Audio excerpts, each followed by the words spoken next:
So this is definitely like pulpit abuse, just for a couple of moments. You realise what I'm about to say, it's a joke, so nobody needs to be upset. Arsenal Football Club are a team in form at the moment, and Liverpool Football Club are not. Now, form in football is measured by the number of points a team wins, the number of goals they score, the number of goals they concede, and how consistent you are in doing these things. And form is deeply affected in football by the quality of your squad, how many injuries the players in your squad have, whether you can adequately replace really important players if they get injured, whether the squad is overall too young or too old to sustain form consistently. Form is temporary. Liverpool have been the form team for the last 2 seasons, and Arsenal have come in and out of form. Consistency of form, Liverpool, or fluctuations in form, Arsenal, have been related to injuries and squad depth, as it will be the case this season too. So we're going to look at King David, and what I'd like to suggest to you is you are looking at a man in form.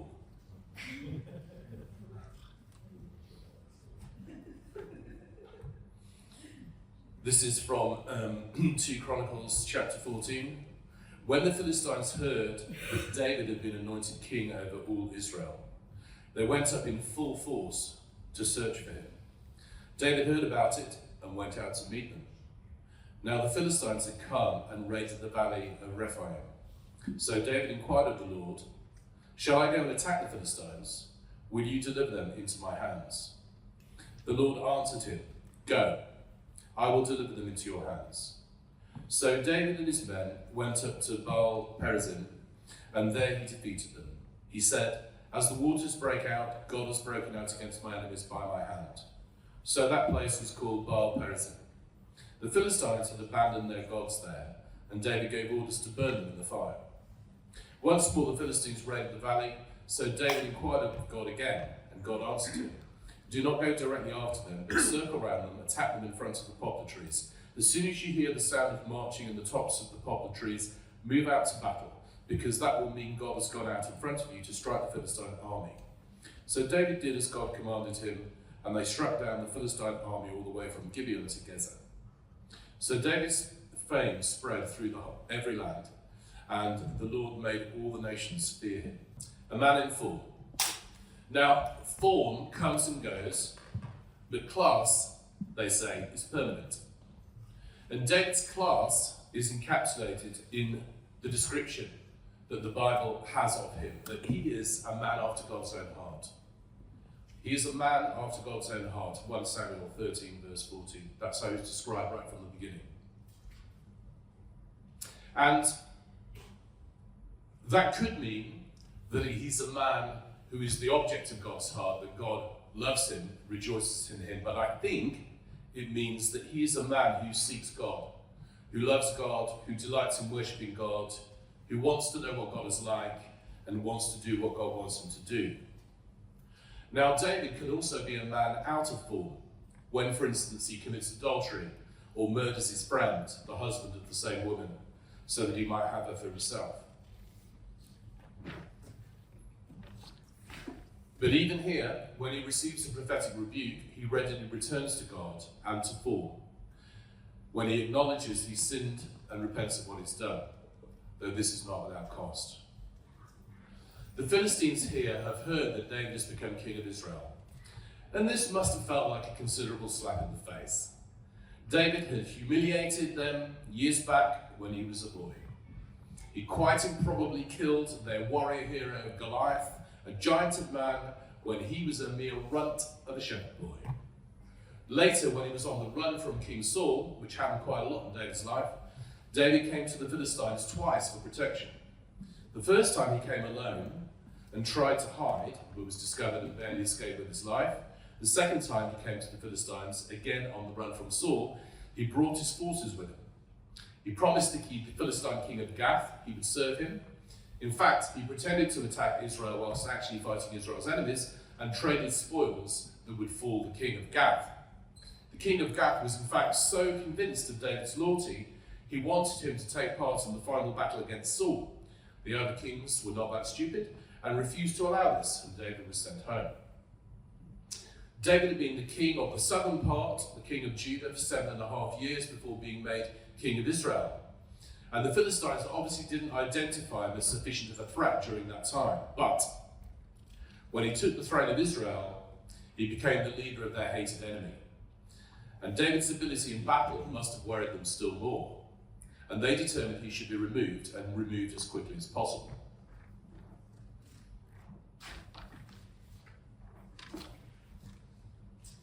Here's the first demonstration of David's fall. David does not rush into headlong battle.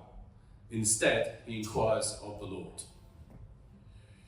Verses 9 are following. The Philistines came to raid the valley, had raided this valley. David wants to know what he should do. Shall I attack the Philistines? Will you deliver them into my hands? David is a very courageous leader. He's a very experienced military leader. He knows his enemy very well. He's actually fought with the Philistines, so he knows their military strategies.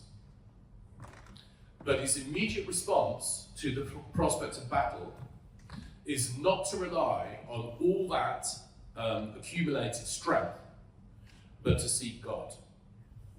And the reason he does this is not because he's in a crisis, he's about to fight a battle, because from time to time, when he was a shepherd boy looking after his flock, he fought off occasional much stronger foes.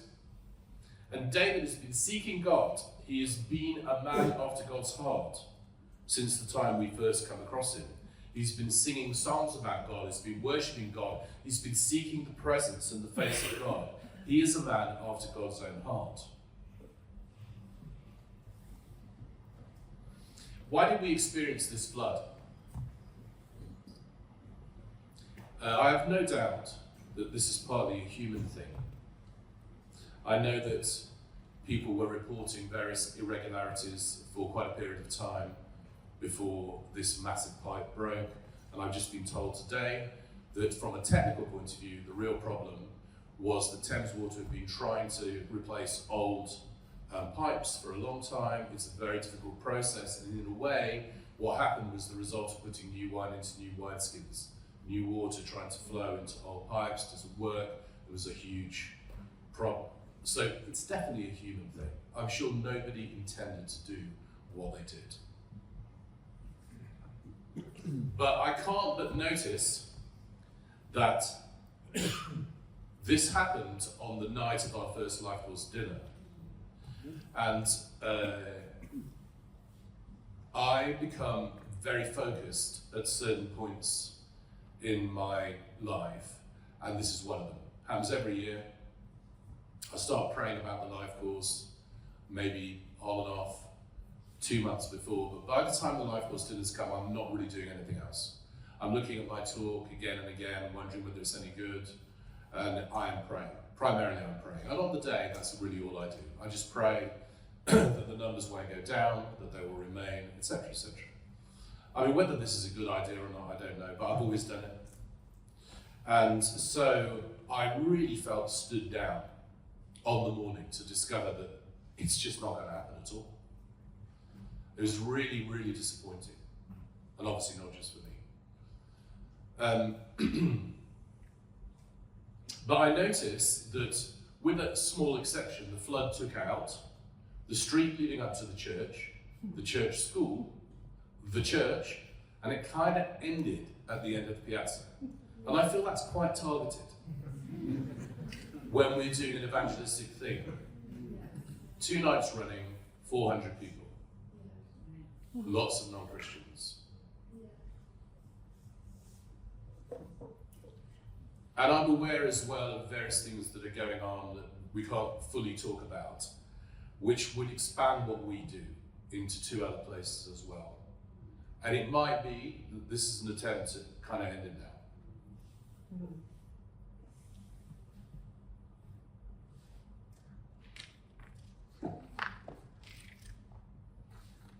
We should also note that if the work that took place to secure the basement hadn't been so well done, it would not have contained water as effectively as it did. And what that actually meant was that lots of other houses were actually saved, which is a good thing, obviously, because however bad things are for us, it's not the same as having your basement flooded. And a lot of people have been made homeless. At least one of whom came to the Life Course dinner, is doing the Life Course, never experienced anything like it. God is redeeming this. But I do think this is a massive attempt to take out our school and our evangelistic endeavours. Our first response in a battle of this kind, and it is a battle, should be to inquire of God. And to do so because this is what we habitually do. We're not people who need something like this to prompt us to inquire of God. The reality is we know how to hold Life Course dinners. We had the experience to pivot on the day, to hold them elsewhere. We're really grateful to Claire for letting us use some Cyprians. It is amazing that 400 people still came. The gospel was still preached. And the thing is, that all happened, but we also prayed. And we continue to pray. And you can join us online at Embers on Wednesday evening, or you can come to the Tuesday morning prayer meeting. But praying is very important. And inquiring of God about what is happening is very important.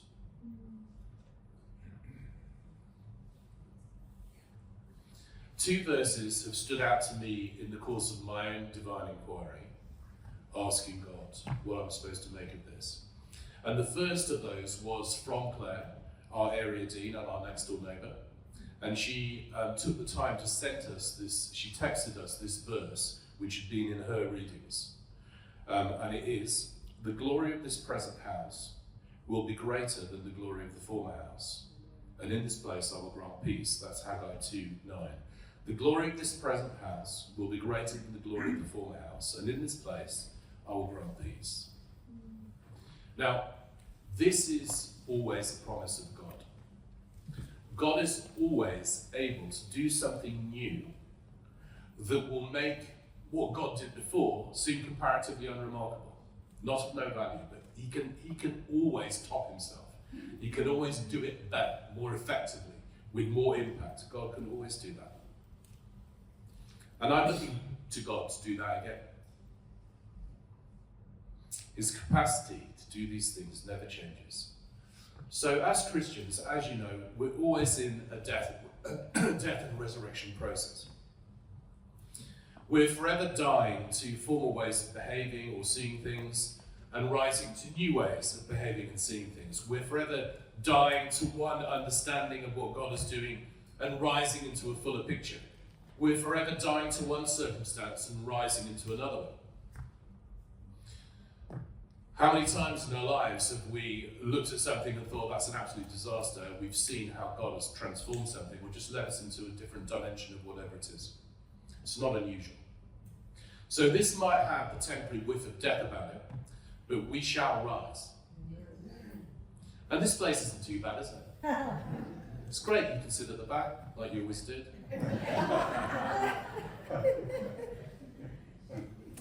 I didn't think you would sit at the back, so I sat at what I thought would be the back, and it wasn't the back. I'm learning for next time. The second verse was from my devotional book, Bluey Blue book, so called because it's blue and it's a book. And basically, the day after the flood, one of my verses was, "Heaven and highest heaven cannot contain you." So this is Solomon talking about God and the temple he's building. "How much less this house that I have built? Thus saith the Lord, heaven is my throne, earth is my footstool. What is the house which you would build for me, and what is the place of my rest?" So it's God asking the constructors of a building for God, as instructed by God, whether they realise that God is actually quite a lot greater in his capacity than anything that could be contained in a building. And that's something we should reflect upon. Everything material comes and goes, even houses of God. I was in Rome last weekend with my daughter, couldn't cancel it for obvious reasons. And so we went to the Roman Forum, and just as a small side note, mentioned that when Jerusalem was sacked, all the stuff from the temple was taken, melted down, and made into the construction of this particular building in the Roman Forum. Just like that. Buildings come and go. Ornaments come and go. Even really important icons, they come and go. But the presence of God remains forever. The Lord remains with us forever. The need to rebuild the house where we usually meet doesn't mean we can't meet God, obviously. He makes himself known to all who seek him everywhere and anywhere. I think the only thing that could set us back is that we're somehow, I don't know, what is it, knocked out of step by the fact we're having to go somewhere a bit different. And I know people very well. I know people in church very well, and I know that sometimes it doesn't take much to dislocate us from the normal thing. When we moved 900 people from St Paul's Onslow Square to St Mary's, way back in time, somebody said to me, we really should ask people to make a decision about whether they're going to come or not. And I thought, I am never, ever going to ask them to do that. And this guy had very good reasons for suggesting it. It was to tie with money we were asking for, the cost of the project. He had really good reasons for asking this. But I always thought from the beginning, I'm never going to ask people to make that commitment. And the result was that virtually everybody came, including quite a few people who said to me, I haven't decided whether I'm coming yet. I'm just going to come temporarily. And after 2 years, they were still saying that to me. Because what happens is, people move because people are moving. Their friends are moving, right? They're not sitting there making decisions of principle. They're just noticing that's where their friends are going. Now, obviously, some people will make decisions of principle, not everyone. So, I think it would be good for us to hold the hands of anyone that hasn't yet come and see if we can lead them here. I think that would be the best thing. Now, obviously, you may not be connected enough to know people to do that, but if you are, and you notice certain people haven't been, it's funny how just a small dislocation in the norm can lead people to just drop it out. And that would be a shame. I think we could defeat ourselves by that. I'd like to draw attention to something really obvious. It's not going to be possible for us to meet midweek apart from social supermarket, etc., and the midweek service. Anything that needs power and heat, etc., will be a problem for a bit. But we can meet in small groups. And this might be a really good time to ask, am I in one? So look at yourself now, ask the question, am I in a small group? It's not a complicated question, it's a yes or no answer, you will know. It's like, are you doing nothing on a Tuesday evening? If you're doing nothing, you're probably not in one. And if you are doing something, it's probably the small group. So basically, it might be a really good time to join one now and to become a part of another manifestation of St Mary's.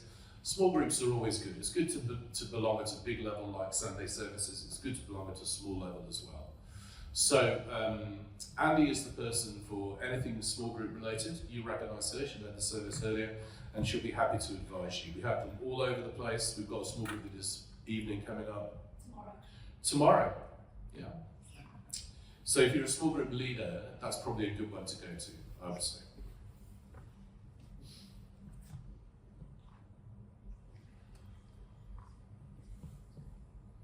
So David then inquires of the Lord again, verses 13 to 16. He gets extraordinarily detailed instructions. I don't really know what to make of that. God answers him, do not go directly after them, circle around them and attack them. Does God's voice actually say this to him, do you think? Is he asking God, and this is the idea that comes to him? I don't know. But he is on foot. So possibly this is God giving him specific instructions above and beyond his own I don't know, opening his heart and mind and seeing what comes. But again, this shows us how normal it is for David to seek God's direction when he's in form before taking action. So inevitably, there have been some people in the church and also on the staff team who felt completely overwhelmed by what's happened. There's the shock and the sadness of what has happened to a space that we love. That's obviously connected to God and to our friends. The uncertainty about when we're going to meet, how long we're going to be out of the building, still having an impact, and will continue to do so for some people. It's a big change, isn't it? It's a dislocation. It's going to have an effect. If you're feeling that effect, you know that's completely okay. If you think it's having more of an effect on you than it should, it's also okay. People do respond to these sorts of things with great sadness, and other people as though nothing's happened. It's okay. You be you. It's just important not to sit on whatever your response is. In terms of time frame, there's really nothing specific I can say. I can speak in generalities. It might be helpful to do that, but you know, you've got to bear in mind that really everything will depend on how the work actually goes, what problems people discover when they start. You know, I'm hoping that most of the builders are not English, because generally if they are, you can like double the time, the length of time and the money. Polish people tend to be more reliable, but you know, as a rule, the English aren't. We're probably going to be fully English. Anyway, so basically, could be back in the building in one way or another in the next few months, before Christmas-ish, maybe. Won't have the full use of downstairs for quite a lot longer, but could actually be meeting there with heat, with power, with lifts, etc. You know, before too long. So this may not be for that long, but again, I'm reticent to give time frames simply because you just never know what's going to happen. We've got everything out of it. It needs to dry. That will mean fresh air being brought down to it. That's the best way of drying it. It has to be decontaminated, and then everything needs to be put in. They have to take out the floor, the concrete base of the church, because of stuff below it, and so it's you know, it's going to be a bit of a mess. Meanwhile, you don't need to worry about any of that. We'll just be meeting here.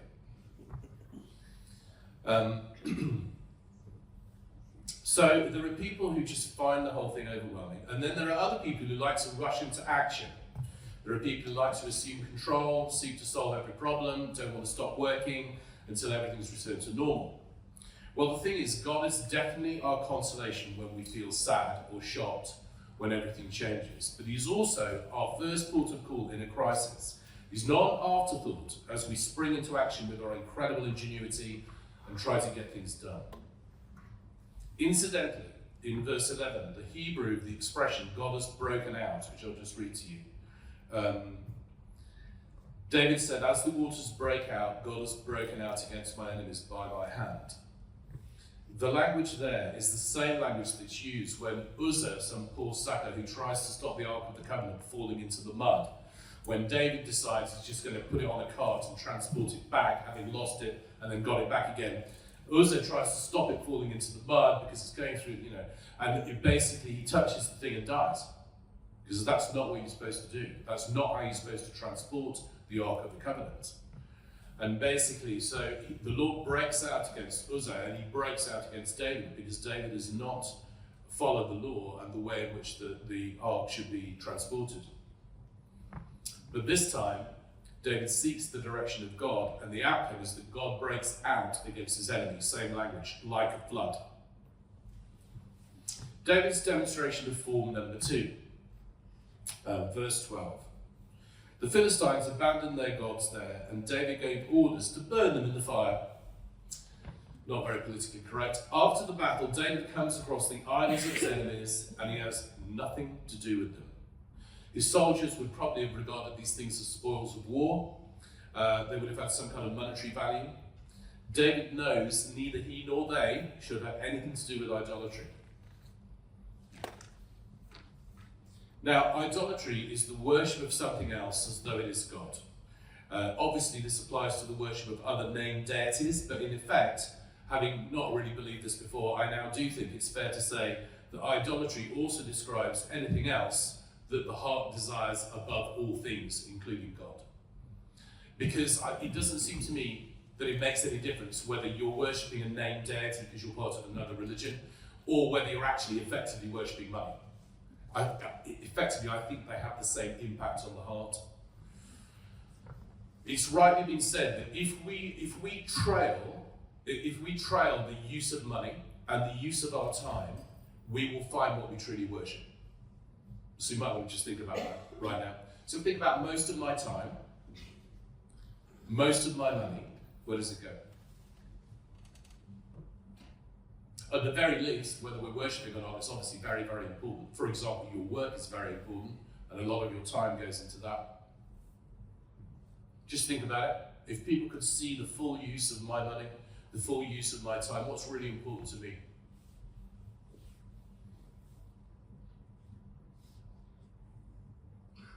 So, under these circumstances, how do you sought to comfort yourself?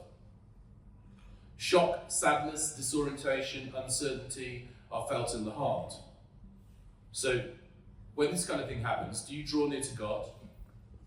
When you're shocked or uncertain, it doesn't have to be about the church, it can be anything. Knocks you off the normal perch. Or do you rely on other things to get you through? If your answer is quite honestly other things, then remember that form comes and goes, whilst class is permanent. Our class is the class that Jesus brings to us as a gift. We are always God's children. We are always dearly loved. We are always able to receive his grace. This is our class. It's nothing to do with us, it's a gift. It's permanent. Our form, like David's form, comes and goes up and down. Sometimes adverse circumstances reveal that we're in a good place. We instinctively seek God, we rely on his guidance, we seek his consolation, we trust him for the future. We are in form. Sometimes circumstances like this reveal we are off form. We haven't been seeking God. The crisis catches us out. We know we need his help, but he feels distant from us to start with. We may feel tempted to soothe our discomfort in ways that don't help us at all. So, to help with that, there it is.